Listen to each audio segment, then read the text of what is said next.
શ્રી કૃષ્ણાય નમઃ. શ્રીમદાચાર્ય ચરણ કમલેભ્ય નમઃ. જય શ્રી કૃષ્ણ વૈષ્ણવો, સ્વાગત છે તમારું કેટી કોમરેડ ચેનલમાં. આજના આ અવલૌકિક સત્સંગની શરૂઆત કરીએ તેની પહેલાં ચેનલને લાઈક અને સબસ્ક્રાઈબ કરી દો. નીચે કમેન્ટ બોક્સમાં જય શ્રી કૃષ્ણ અવશ્ય લખજો. ચાલો શ્રી મહાપ્રભુજીનું નામ સ્મરણ કરી અને આ સત્સંગની શરૂઆત કરીએ. ભગવાને સૃષ્ટિ સર્જનના બે પ્રકાર રાખ્યા છે, દેવી સૃષ્ટિ અને આસુરી. મનુષ્યમાં જ નહીં, પ્રાણી માત્ર અને વસ્તુ માત્રમાં આ ભેદ જણાય છે. ધન પણ દેવી અને આસુરી બે પ્રકારનું હોય છે. ચર્મ ચક્ષુથી આ ફરક દેખાતો નથી, પરંતુ પરિણામ ઉપરથી એ પારખી શકાય છે.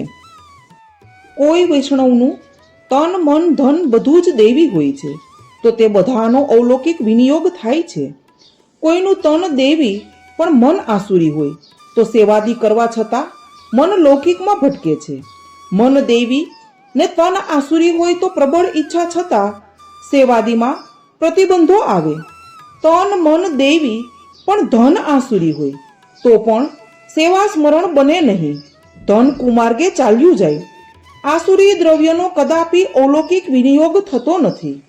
તેનું એક દ્રષ્ટાંત જોઈએ. શ્રી ગુસાઈજીના સેવક બે બહેનો હતા. એકનું નામ લાડબાઈ અને બીજીનું નામ ધારબાઈ. એ જમાનામાં ક્ષત્રિયોમાં આવા નામ રખાતા હશે. જાતિના એક ક્ષત્રિય હતા. માણેકપુર ગામમાં એમનો જન્મ થયેલો. પિતા ધર્મિષ્ઠ હતા. વારંવાર શ્રીમદ ભાગવતની કથા કહેવડાવતા. બે છોકરીઓમાં પણ ધર્મના સંસ્કાર ઉતર્યા. બંને બહેનો ભાગવતની કથા બહુ રસપૂર્વક સાંભળતી. પછી એમના લગ્ન થયા સિરોહીના રાજા રામના સાથે. બંનેને પરણાવવામાં આવી. એકવાર તેઓ જગદીશના દર્શને ગયેલી, ત્યારે શ્રી ગુસાઈજી ત્યાં પધારેલા હતા. દર્શન કરતા બંને બહેનોનું મન આકર્ષાયું. બંને સેવક થઈ. શ્રી ગોપાલ લાલજીનું સ્વરૂપ એમને માથે પધરાવવામાં આવ્યું. બંને બહેનો ઘણા સ્નેહથી પ્રભુની સેવા કરવા લાગી. પણ એક મોટી ઉપાધિ આવી.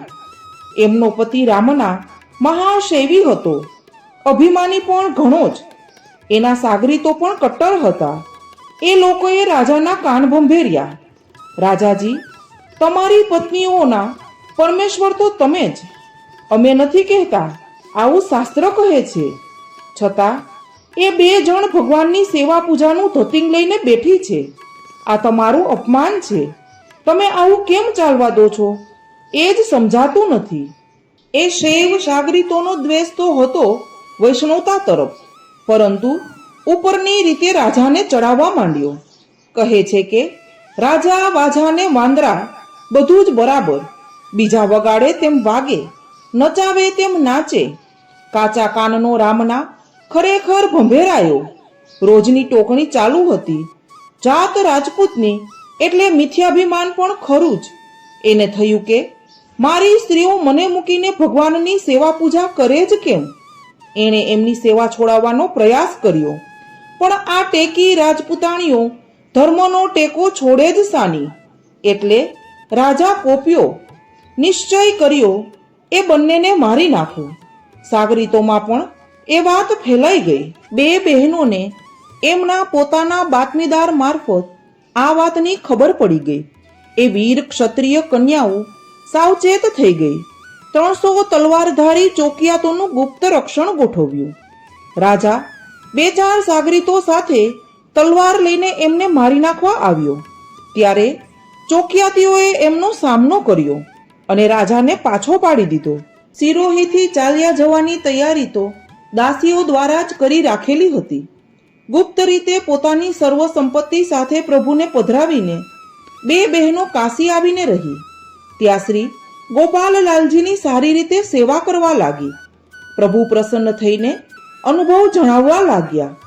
હવે એકવાર શ્રી ગુસાઈજી કાશી પધાર્યા. બે બહેનોને શ્રી ગુસાઈજી પ્રત્યે ઘણો ભક્તિભાવ હતો. એમણે મખમલી સાજનો એક મૂલ્યવાન રથ શ્રી ગુસાઈજીને ભેટ કરવા તૈયાર કરાવી રાખ્યો. પ્રવાસમાં શ્રી ગુસાઈજીને ઉપયોગી થાય એવા ભાવથી. પરંતુ એ રથ લાવીને શ્રી ગુસાઈજીને ભેટ કર્યો ત્યારે શ્રી ગુસાઈજીએ એમનો સ્વીકાર ન કર્યો. ઘણી વિનંતી કરી ત્યારે એમનું મન રાખવા પોતાનો ચરણારવિંદ રથને અટકાડ્યો, પરંતુ શ્રી ગુસાઈજીએ રથ લીધો નહીં, કારણ કે એ રથ આસુરી દ્રવ્યમાંથી બનેલો હતો. પોતાના અવલૌકિક સામર્થ્યથી આ વાત જાણીને શ્રી ગુસાઈજીએ રથનો અસ્વીકાર કર્યો. પછી વળી ઘણો સમય વીતી ગયો. બે બહેનોના મનમાં ભાવ ઘણો જ, પાસે સંપત્તિ પણ ઘણી હતી, પરંતુ એકલા હતા. ઉંમર પણ થવા આવી. પોતાનું બધું દ્રવ્ય ગુરુદેવને અંગીકાર કરાવવાની ઈચ્છા થતા રૂપિયા 9 લાખની સુવર્ણ મુદ્રાઓ સાથે લઈને તેઓ કાશીથી ગોકુલ આવ્યા. દ્રવ્યનો અંગીકાર કરવા શ્રી ગુસાઈજીને ઘણી વિનંતી કરી, પણ શ્રી ગુસાઈજીએ તે ન જ રાખ્યું. ત્યાંથી થાકીને શ્રી ગોકુલનાથજી પાસે ગયા. શ્રી ગોકુલનાથજીએ પણ તે દ્રવ્ય લેવાની ના કહી દીધી. છેવટે કારભારીને ખાનગીમાં વાત કરી. કારભારી લલચાયો. પ્રભુ માટે આવેલી આટલી મોટી રકમ કેમ જવા દેવાય? ગમે તેમ કરીને વહેલી મોડી પ્રભુને અંગીકાર કરાવીશું એમ વિચારતા એમણે મોહરો લીધી. તે વખતે એક મોટું મંદિર બનતું હતું. મંદિરની છત તૈયાર થતી હતી. કારભારીએ ગુપ્ત રીતે એ સુવર્ણ મુદ્રાઓ છતમાં સમાવી દીધી. કોઈને પણ એ વાતની જાણ થવા દીધી નહીં. વળી કેટલોક સમય વીત્યો. કોઈ મલ્લેચ્છ આક્રમણકાર એ પ્રદેશમાં લૂંટ કરવા માટે ચઢી આવ્યો. લોકોની નાસભાગ થઈ. હિન્દુ મંદિરો તોડવાનું તો એ યવનોનું ધ્યેય જ રહેતું હતું. આ મંદિર તોડવા માંડ્યું. એની છતમાંથી મોટો ખજાનો નીકળ્યો. એ લૂંટી લીધો. એમણે માન્યું કે આ ગામમાં મંદિરોની છતોમાં ધન છુપાવવાનો રિવાજ હોવો જોઈએ. બધા જ મંદિરોની છતો તોડાવી નાખી અને ઉપદ્રવ મચાવ્યો. આસુરી દ્રવ્યનું આ દુઃખદ પરિણામ. પ્રભુમાં વિનિયોગ ન થયો. આસુરી હતું અને અસુરો તે લઈ ગયા. સિદ્ધાંત નવનીતના સિદ્ધાંતો જોઈએ. દ્રવભૂત સર્ગો લોકેસ્મિન. 2 પ્રકારની સૃષ્ટિનું સર્જન આ લોકમાં થયું છે અને ગોપાલદાસજીએ ગાયું છે. દૈવી આસુરી 2 ઉપજાવી, પ્રભુ મન કરીને વિચાર.